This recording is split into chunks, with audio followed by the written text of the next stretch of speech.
C'est quand même très grave ce qui s'est passé autour du dossier Dani Olmo. On était certain que le joueur allait finir par être enregistré et les nouvelles d'aujourd'hui ainsi que hier sont plutôt bonne, même concernant Lamine Yamal et sa cheville qui est de retour de blessure. C'est des nouvelles qui font extrêmement plaisir. Il y en a qui se diraient peut-être bon débarras, on est débarrassé du dossier Olmo, l'inscription, ce n'est pas encore officiel, ça l'est presque en soi, soyez confiants, ne vous en faites pas. Mais ce qui en découle de cette histoire, selon moi, ça reste mine de rien un gros scandale. Le scandale n'est pas forcément du fait que le Barça a réussi, n'a pas réussi ou pas. Non, le scandale, c'est surtout du fait que le président de la Liga savait très bien que le Barça allait être en capacité d'enregistrer Dani Olmo dans les temps sans aucun souci. Le président le savait très bien, les gars. Il a accès au dossier. Il a notamment aussi accès aux négociations. Le club et le président sont en constante relation. Ils s'échangent sur ce qu'ils comptent faire. Laporta a certainement dû dire qu'on est en train de négocier pour les sièges VIP, pour telle ou telle chose. Le président savait très bien que ça allait se faire. Les risques sont peut-être très peu probables. Là où moi je vois quand même un scandale dans ce dossier, c'est que le président s'est basé sur ce petit risque-là que Dani Olmo ne soit pas enregistré pour en faire une nouvelle à la une.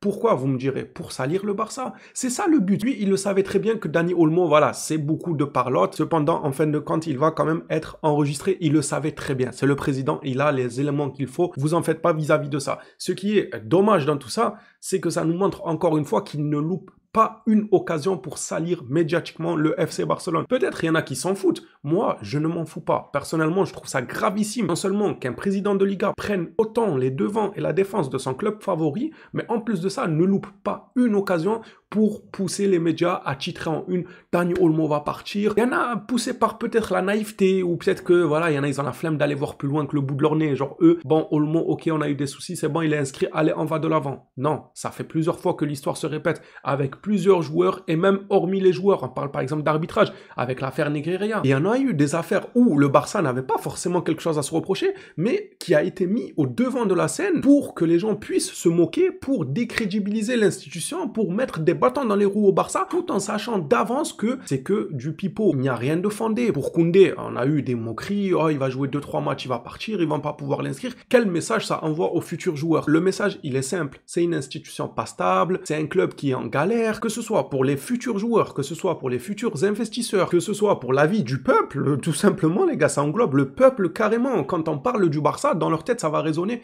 à l'affaire de l'arbitrage, le Barça, à ceux qui n'arrivent pas à enregistrer leurs joueurs, le Barça, à ceux qui peinent à avoir des leviers économiques, ainsi de suite. Tout ça, c'est un cercle vicieux créé par le président de la Liga. J'arrive pas à le croire qu'il y ait un président capable de ça pour son propre championnat. Au lieu de pousser les deux clubs à être les meilleurs rivaux possibles pour écraser toute la concurrence des autres championnats, lui non, il en pousse un de l'avant et les autres, il leur met des bâtons dans les roues. Pour ma part, je trouve ça gravissime. Je n'ai à aucun moment douté sur le fait que Dani Olmo allait finir par être inscrit, jusqu'à dire dans mes vidéos que Laporta était capable de vendre un rein, parce que ça enverrait un message mais plus que négatif. Un joueur que tu ramènes pour une 60aine de millions, qui part libre, les gars, c'est quoi le message? Il n'y a plus personne qui va venir. Autant mettre la clé sous la porte et fermer le club à ce rythme-là. C'était sûr et certain, je ne m'en faisais pas. Par contre, là où moi, on va dire, entre guillemets, ça m'atteignait, parce que c'est pas au point non plus de ne pas endormir la nuit. Hein. Mais voilà, je me dis, président de la Liga, c'est l'image de ce championnat et il ose faire ça. S'accrocher à chaque fois à des branches pour mettre le Barça dans la boue. Et après, même si on s'en sort bien, Olmo on s'en sort bien, Koundé on s'en sort bien, l'affaire de l'arbitrage on s'en sort bien, quelle trace ça aura laissé dans les médias? Moi, c'est là où je trouve que c'est un sérieux problème. Encore une fois, Tebas récidive et combien de fois il le fera aussi dans l'avenir? C'est ça le pire. C'est pas prêt de s'arrêter là. C'est un grand problème. Voilà, je tenais à faire cette parenthèse. Je pense que le message a été assez clair comme ça. Je vais rentrer dans le vif du sujet avec l'actualité. Selon Luis Rojo, le Barça pourra inscrire Dani Olmo et Pau Victor. Bon, après, à la limite, vous m'aurez dit Pau Victor, on n'arrive pas à l'inscrire. Je vous aurais dit, c'est pas grave. On aura besoin de lui durant les matchs de pré-saison quand ça se jouera aux USA à 4h du matin. Là, j'aurais dit, c'est pas normal. Vous m'aurez dit là, après l'été, le mercato d'été qui arrive, on part une tournée aux USA sans Pau Victor parce qu'on n'a pas pu l'enregistrer. J'aurais eu peur. C'est qui va nous marquer des buts à 5h du matin? Par contre, tu me dis Liga, Ligue des Champions? Vas-y.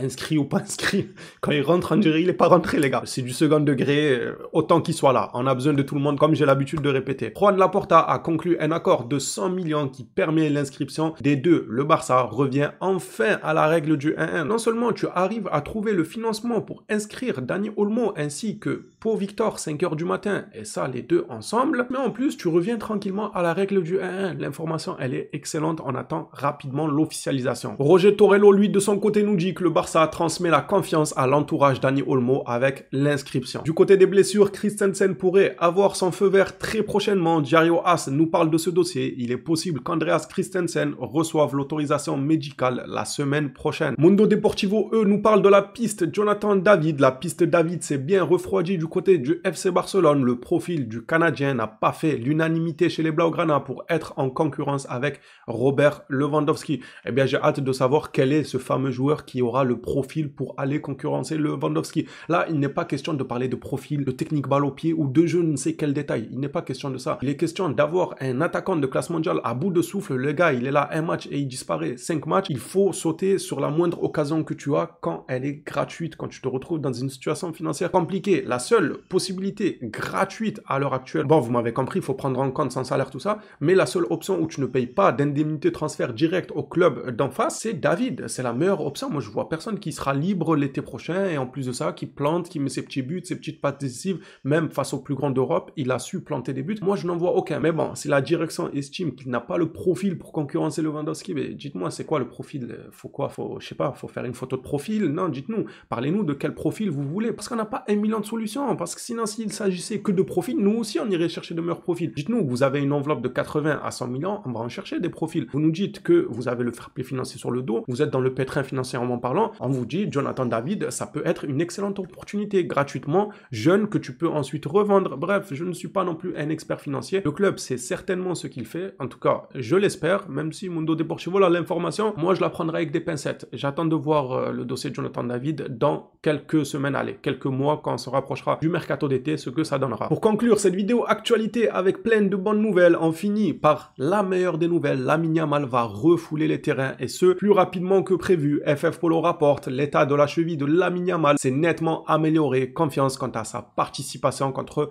Bilbao en Supercoupe. Le joueur se sent mieux, c'est l'essentiel. Maintenant, vous connaissez la politique de la chaîne, on ne précipite personne à revenir rapidement, quitte à perdre des points ou perdre des matchs. Ça ne sert à rien de faire jouer des joueurs sous perfusion, les bourrant de médicaments pour atténuer la douleur, qu'ils puissent faire un semblant de quelque chose sur le terrain pour effrayer l'adversaire et ainsi avoir une avance psychologique. Parce que oui, quand tu annonces que Lamine est présent sur la feuille de match, crois-moi que le club adverse, il a plus peur que si tu lui dis Lamine il est blessé, il jouera pas. Ah, c'est Ferran qui va le remplacer. Ah, bah, c'est cool pour eux.